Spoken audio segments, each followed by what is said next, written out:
بسم اللہ الرحمن الرحیم۔ السلام علیکم، ویلکم ٹو مہم کہانی۔ پلیز ناول کو لائک کر دیجئے، اگر آپ نے ابھی تک چینل کو سبسکرائب نہیں کیا تو سبسکرائب کر دیجئے۔ ایک آدم اور جن ذات کی محبت کی داستان، محبت لا حاصل۔ وہ ٹرین میں بیٹھی ریل چلنے کا انتظار کر رہی تھی۔ ابھی مسافر ٹرین میں سوار ہو رہے تھے۔ ایک دھکم پیل مچا ہوا تھا، سب کو ہی ٹرین میں جلدی سوار ہونے کی جلدی تھی۔ بھات بھات کی چیزوں والوں کی آوازیں گونج رہی تھیں۔ سب ایک دوسرے کو دھکے دیتے ٹرین میں سوار ہو رہے تھے کہ ٹرین چلنے کی وصل سنائی دینے لگی، اور جو مسافروں کو چھوڑنے ان کے ساتھ آئے تھے وہ ٹرین سے اترنے لگے اور ٹرین سست روی سے چلنے لگی۔ آمنہ محویت سے کھڑکی سے نظر آتے خوبصورت نظارے دیکھنے لگی کہ اسے اپنے قریب ایک بہت دل کو بھانے والی خوشبو محسوس ہوئی۔ آمنہ کے لبوں پہ مسکراہٹ بکھر گئی۔ ایک ہوا کا تیز جھونکا اس کے بال بکھرا گیا اور وہ اپنے دوپٹے کو درست کرتی اپنے ماضی میں کھو سی گئی۔ 2 سال پہلے ایسے ہی ایک سفر تھا، بس فرق صرف اتنا تھا کہ اس وقت وہ اپنی نانی کے گھر کزن کی شادی میں شامل ہونے جا رہی تھی اور ابھی وہ اپنے سسرال جا رہی تھی۔ اوہو لیلا، یہ خانیوال اسٹیشن کب آئے گا؟ سچ میں تو تھک گئی ہوں، اتنا لمبا سفر مجھ سے کٹ ہی نہیں رہا۔ کب ہم خانیوال پہنچے؟ صبر اے لڑکی صبر، ابھی آدھا گھنٹہ مزید لگے گا۔ اف، یہ راستہ کب ختم ہوگا؟ وہ بے صبری ہو رہی تھی۔ اللہ اللہ کر کے سفر تمام ہوا اور خانیوال کا اسٹیشن آیا۔ وہ اور لیلا بے صبری سے نیچے اتری اور نگاہیں یہاں وہاں دوڑانے لگیں۔ او مائی گاڈ، کیا ہمیں کوئی لینے نہیں آیا؟ اب وہ نانو کی حویلی کیسے پہنچیں گے؟ وہ بہت پریشان ہو گئی تھی۔ ایسے کیسے سوچ لیا آپ یہاں آئیں اور آپ کو کوئی لینے نہ آئے؟ آواز پر لیلا اور آمنہ گھومی تھیں۔ سامنے ان کے ماموں کا چھوٹا بیٹا اسد کھڑا مسکرا رہا تھا۔ ارے اسد، تم ہمیں لینے آئے ہو؟ کیوں، کیا آپ کو کسی اور کی امید تھی؟ نہیں، میرا مطلب یہ نہیں تھا۔ وہ جھیپ سی گئی۔ اوکے اوکے، چلیں جلدی سے گاڑی میں سوار ہوں، گھر میں سب آپ دونوں کو بے صبری سے آپ دونوں کا ویٹ کر رہے ہیں۔ ویسے پھپھو جان اور پھوپھا جان کیوں نہیں آئے؟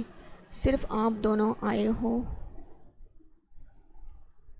جی، وہ مما کی طبیعت ٹھیک نہیں تھی اور بابا اپنے بزنس ٹرپ کے سلسلے میں آؤٹ آف کنٹری گئے ہوئے ہیں۔ اوکے اوکے، چلیں، آپ دونوں شامل ہو رہی ہیں شادی میں، یہ ہمارے لیے عزت کا مقام ہے۔ ایسے ہی دلچسپ باتوں میں سفر تمام ہوا اور وہ حویلی میں داخل ہوئیں۔ سب ان سے مل کے خوش ہوئے۔ وہ دونوں اپنی ہنسمکھ طبیعت کے باعث سب کا دل جیت چکی تھیں۔ آرام کرنے کے بعد آمنہ حویلی کا گھوم کے چکر لگا رہی تھی اور بڑی ستائش سے حویلی کو دیکھ رہی تھی کہ ایک کمرہ اسے بند نظر آیا۔ ارے یہ کس کا کمرہ ہے؟ سب سے الگ تھلگ، آخر یہاں رہتا کون ہے؟ مارے تجسس کے وہ ہینڈل پہ ہاتھ رکھ گئی۔ کمرے کا دروازہ چر چر کی آواز سے کھلا۔ پورا کمرہ مٹی سے اٹا ہوا تھا، ہر طرف گرد و غبار ہی گرد و غبار تھا۔ ارے بڑی حویلی میں یہ کمرہ اتنا گندا کیوں ہے؟ اور یہ سب سے بڑا کمرہ بھی ہے، کتنا خوبصورت ہے، اس کی صفائی کسی نے نہیں کی۔ مجھے تو یہ کمرہ بہت پسند آیا۔ گھوم پھر کے کمرے کا جائزہ لینے لگی۔ تھوڑی دیر بعد وہ جب کمرے سے باہر نکلے تو مانو اس کا دل کہیں اور لگ ہی نہیں رہا تھا۔ شام میں شادی کے فنکشن، مہندی کی رسم ادا ہونی تھی۔ سب لڑکیاں اپنی تیاریوں میں مگن تھیں۔ کوئی کپڑے استری کر رہی ہے، کوئی اپنی جیولری سیٹ کر رہی ہے، کسی کا میچنگ کا دوپٹہ نہیں مل رہا تو کوئی مارکیٹ کا چکر لگا رہی ہے، تو کسی کو استری کی جلدی ہے، کوئی جوتے ڈھونڈ رہا ہے، جوتوں کے لیے بھاگ رہا ہے، مگر وہ ان سب سے لاپرواہ، بس کھوئی کھوئی سی تھی۔ طبیعت میں اتنی بے چینی کیوں ہے، اسے سمجھ نہیں آ رہا تھا۔ شام میں مہندی کا فنکشن بہت دھوم دھام سے منایا گیا۔ آمنہ کو بار بار ایسا لگ رہا تھا کہ جیسے کوئی اسے بہت غور غور سے دیکھ رہا ہو۔ جب وہ یہاں وہاں دیکھتی تو کوئی بھی نظر نہیں آتا۔ وہ جہاں جہاں بھی جا رہی تھی اسے ایسا لگ رہا تھا کہ جیسے کوئی اس کے ساتھ ہو، لیکن دیکھنے پہ کوئی نظر نہیں آ رہا تھا۔ وہ اپنا وہم سمجھتی اس بات کو نظر انداز کرنے لگی۔ رات جب وہ سونے کے لیے لیٹی تو نیند اس کی آنکھوں سے کوسوں دور تھی۔ ایک بے چینی سی تھی، شاید کمرے میں گھٹن ہے۔ ایسا کرتی ہوں لان میں تھوڑا ٹہل لیتی ہوں۔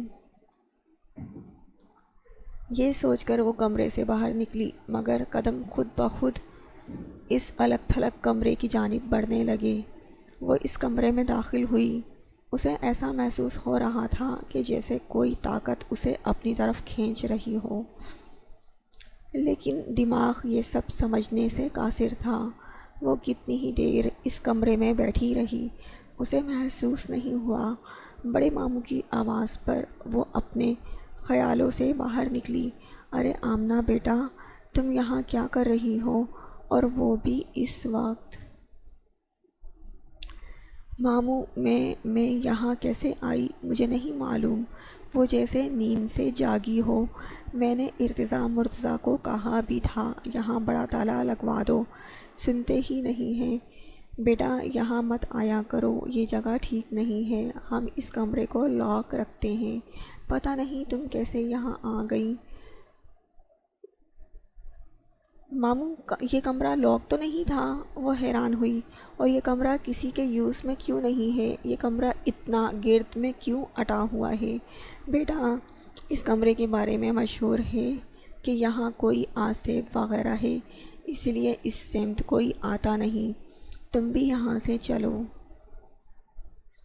ماموں جان یہ آسیب وغیرہ کچھ نہیں ہوتا، یہ بس ہمارا وہم ہوتا ہے، نہیں تو دیکھیں میں کب سے یہاں بیٹھی ہوں، دیکھیں میں بالکل سیف ہوں۔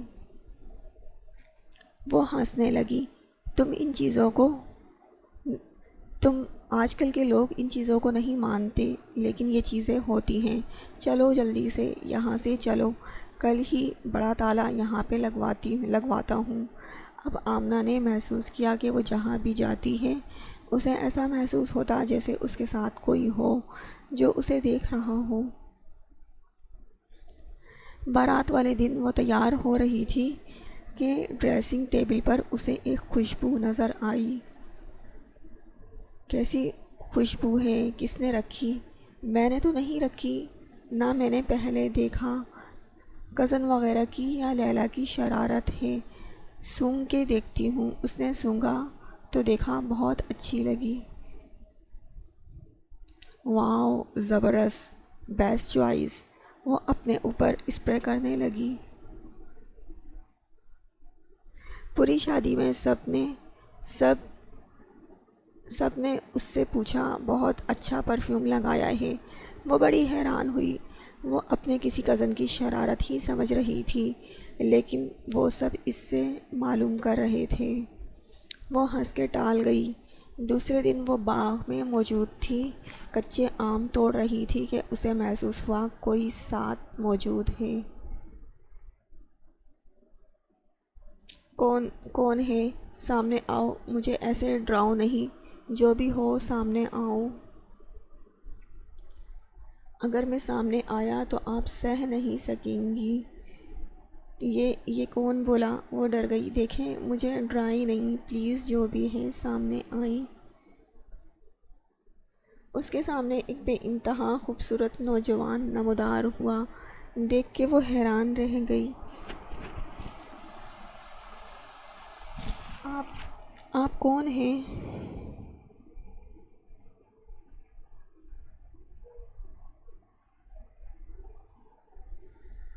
میں ایک جن زاد ہوں۔ یہاں کیا کر رہے ہیں؟ ہم جن زاد جھوٹ نہیں بولتے، میں بھی سچ بتاؤں گا۔ آپ مجھے بہت اچھی لگی، اسی لیے آپ کے ساتھ ساتھ رہتا ہوں۔ مگر آپ میرے ساتھ کیوں رہتے ہیں؟ آپ پلیز میرا پیچھا چھوڑ دیں، ہم انسان ہیں۔ میں جانتا ہوں آپ آدم ذات ہیں، پھر بھی آپ میرے پیچھے ہیں کیونکہ آپ مجھے اچھی لگی۔ اب اکثر ایسا ہونے لگا کہ وہ آدم ذات آمنہ کی خواہش پہ اس کے سامنے حاضر ہو جاتا اور وہ گھنٹوں دونوں باتیں کرنے لگے۔ آمنہ بھی اس جن ذات کی ایک طرح سے عادی ہو رہی تھی۔ سب لوگوں نے اسے کھویا کھویا محسوس کیا۔ وہ سب کے بیچ میں بیٹھ کے بھی کئی کھوئی کھوئی سی رہتی، تنہائی اسے اچھی لگتی اور اکیلے میں اسے لوگوں نے باتیں کرتے ہوئے دیکھا۔ لوگ سمجھے کہ اس کے دماغ شاید خراب ہو رہا ہے جو یہ اکیلے باتیں کرتی ہے۔ لیلا نے دیکھا تو لیلا نے اپنے بابا کو انفارم کیا۔ بابا نے فوراً دونوں کو آنے کا کہا۔ شادی تو ویسے بھی ہو چکی تھی۔ اس نے آمنہ کو اپنا نام احمد بتایا تھا۔ احمد دل نہیں چاہ رہا یہاں سے جانے کا، مگر مجبوری ہے، مجھے جانا ہوگا کیونکہ یہ میرا گھر نہیں، میں یہاں مہمان آئی تھی۔ اپنے ماموں زاد بھائی کی شادی اٹینڈ کر لی ہے، میری کالج کی چھٹیاں بھی ختم ہو گئی ہیں، اب مجھے واپس جانا ہوگا۔ تم مجھے بہت یاد آؤ گے، میں بھی تمہارے ساتھ جاؤں گا۔ یہ کیسے ہو سکتا ہے احمد؟ ہمارے لیے کچھ بھی ناممکن نہیں ہے۔ تم شاید بھول رہی ہو میں ایک جن ذات ہوں اور تم ایک آدم ذات۔ میں کہیں بھی کسی بھی وقت جا سکتا ہوں، یہ ممکن نہیں ہے۔ اور پھر ٹرین سے وہ لوگ روانہ ہوئی۔ اس نے واقعی محسوس کیا کہ جیسے احمد ان کے ساتھ ہی موجود ہو۔ احمد صرف آمنہ کو ہی نظر آتا تھا، کوئی اسے دیکھ نہیں سکتا تھا۔ وہ گھر میں آئی، گھر میں بھی کھوئی کھوئی سی رہتی تھی، بس اس کا ہر وقت دل چاہتا احمد سے باتیں کرتی رہے۔ احمد کی موجودگی اسے اچھی لگتی تھی۔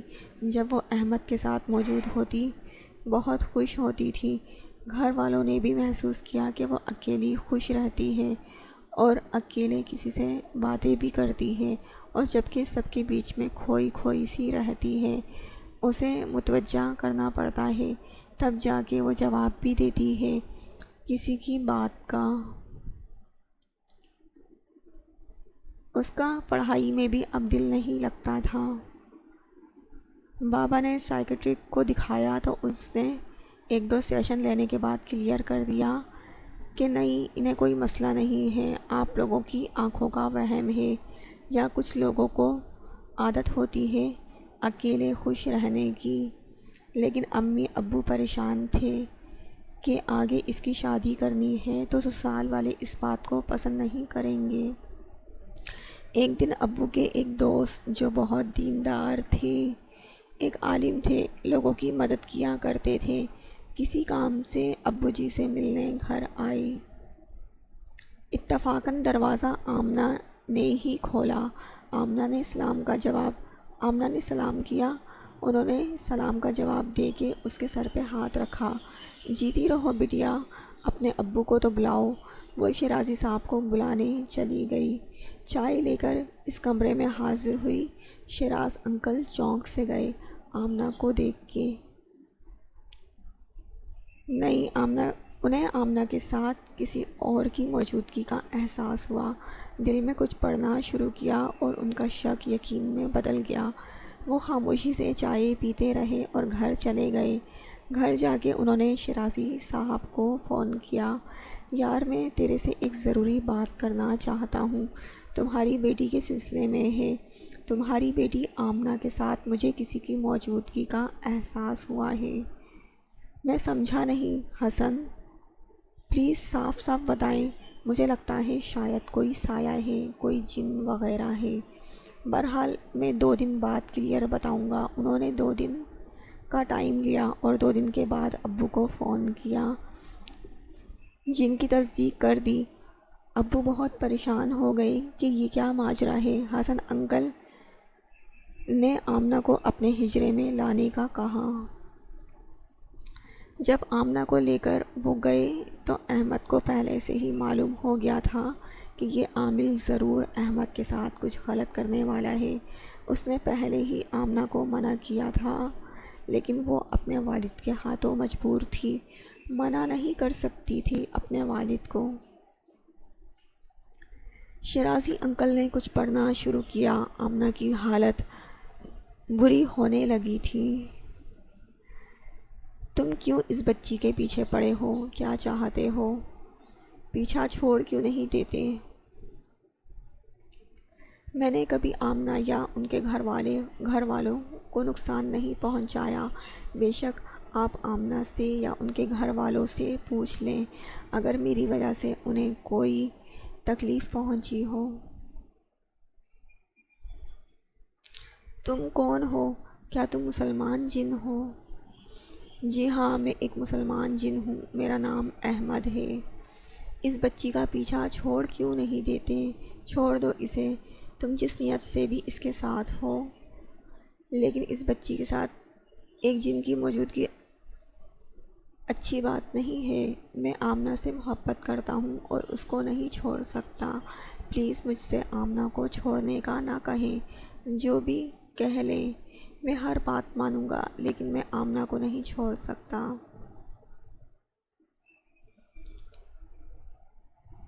کیا تم مسلمان ہو؟ جی ہاں، میں مسلمان جن ہوں، میرا نام احمد ہے۔ تم بہت اچھے طریقے سے جانتے ہو ایک آدم ذات اور ایک جن ذات کا ملاپ ممکن نہیں۔ تم اپنی دنیا میں لوٹ جاؤ اور اس بچی کو چھوڑ دو۔ نہیں، میں ایسا نہیں کر سکتا، میں اس سے بہت پیار کرتا ہوں۔ ہاں، میں آپ سے یہ وعدہ کرتا ہوں، اسے کبھی تنگ نہیں کروں گا۔ آپ لوگوں کو بھی کبھی میری وجہ سے کوئی تکلیف نہیں ہوگی۔ اگر تم ہمارا کہنا نہیں مانو گے تو ہم تمہیں سزا دیں گے۔ تم اللہ کے ماننے والے ہو۔ حضرت سلیمان علیہ السلام کی تمہیں قسم ہے، واپس لوٹ جاؤ۔ لیکن احمد ایک ہی ضد پر قائم تھا کہ وہ آمنہ کو نہیں چھوڑ سکتا۔ حسن صاحب نے کچھ پڑھ کے احمد کے اوپر پھونکنا شروع کیا۔ احمد درد سے بلبلانے لگا، تڑپنے لگا اور سسکاریاں بھرنے لگا، اور آخر سلیمان علیہ السلام کی قسم کھائی اور وعدہ کیا کہ وہ آمنہ کو چھوڑ دے گا اور کبھی تنگ بھی نہیں کرے گا۔ احمد واپس جا چکا تھا، پر آمنہ اپنے ہوش میں آ چکی تھی۔ کتنا ہی ٹائم گزر گیا تھا، احمد کو ہر طرف ڈھونڈتی رہتی تھی، اسے بہت یاد کرتی تھی۔ احمد دوبارہ پلٹ کر واپس نہیں آیا، وہ اداس رہنے لگی۔ سب خاندان والوں نے مشورہ دیا کہ اس کی شادی کر دینی چاہیے، گھر ہستی میں مصروف ہوگی تو اس سانے کو بھول جائے گی۔ اچھا رشتہ آیا تو شیرازی صاحب نے 2 ماہ کے اندر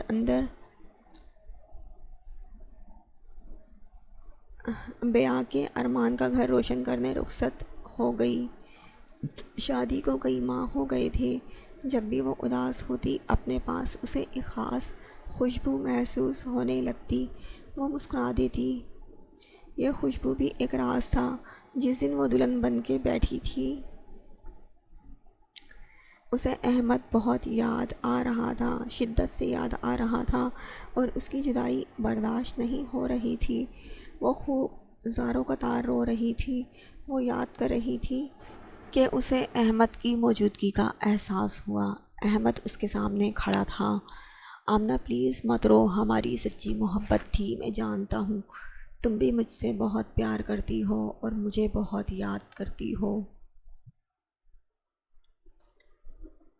ہماری محبت کا انجام ملن ہو یا نہ ہو، ملن ہو یہ ممکن نہیں۔ کیوں؟ یہ بات تم بھی جانتی ہو، میں ایک جن زادہ ہوں اور تم ایک آدم زادی ہو۔ تم خاک ہو اور میں آگ، ہمارا ملاپ ممکن نہیں، یہ بات سچ ضرور ہے۔ میں تم سے بہت پیار کرتا ہوں اور یہ بھی جانتا ہوں کہ تم بھی مجھ سے بہت پیار کرتی ہو۔ میں کبھی تمہیں بھول نہیں سکتا۔ اگر ہمارا ملن ممکن نہیں تھا تو تم کیوں آئے؟ تم میری زندگی میں کیوں آئے؟ وہ زاروں قطار رو رہی تھی۔ تمہارا رونا مجھے تکلیف دے رہا ہے۔ میں وعدہ کرتا ہوں جب بھی تم مجھے یاد کرو گی تم مجھے اپنے پاس پاؤ گی، ایک تمہیں خاص خوشبو اپنے گرد محسوس ہوگی۔ تم سمجھ جانا تمہارے قریب موجود ہوں۔ تم میری موجودگی کو محسوس کر لینا، اور ہر محبت کا انجام ملن ہو ضروری تو نہیں، لیکن ہاں اب میں انسانی روپ میں تمہارے سامنے نہیں آؤں گا۔ تم بھی ایک وعدہ کرو، اپنی نئی زندگی میں خوش رہو گی، اپنے شوہر کے ساتھ خوش رہو گی۔ میری محبت کو اپنے دل کا روک نہیں بنانا۔ وہ آمنہ سے وعدہ لے کے چلا گیا۔ آمنہ کو اب اکثر محسوس ہونے لگا احمد اس کے ارد گرد کہیں موجود ہے۔ جب بھی احمد کے بارے میں سوچتی اسے ایک خاص قسم کی خوشبو اپنے گرد محسوس ہوتی۔ اسے خوشبو کا احساس اپنے گرد ہوتا۔ ارمان اس سے کئی دفعہ پوچھ چکا تھا کہ تم کون سی خاص خوشبو لگاتی ہو؟ بہت خاص ہے ایسی خوشبو، کہیں پہ بھی محسوس نہیں کی۔ وہ ٹال جاتی تھی۔ وہ بھلا کیا بتاتی کہ یہ تو ایک راز تھا۔ اس کے سسرال میں بھی یہ بات بہت مشہور ہو گئی تھی کہ آمنہ کے پاس سے ایک خاص قسم کی خوشبو آتی ہے جو اس کے میکے کی سوغات ہے۔ سفر تمام ہو چکا تھا۔ ریل اسٹیشن پہ رک چکی تھی۔ وہ جو خیالوں میں کھوئی ہوئی تھی، ارمان کے ہلانے پہ ہوش میں آئی اور مسکرا دی۔ یہ ضروری تو نہیں کہ سچی محبت حاصل کر لی جائے، بس سچی محبت ہونی چاہیے، چاہے دوریاں ہوں مگر محبت کا احساس ضرور ہو۔ The end. کمنٹ باکس میں ضرور بتائیے گا آپ کو یہ اسٹوری کیسے لگی۔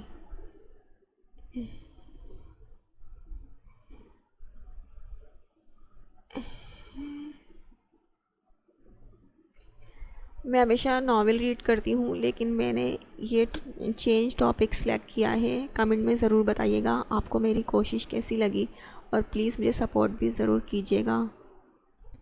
ملتے ہیں نیکسٹ اسٹوری میں، تب تک کے لیے اللہ حافظ۔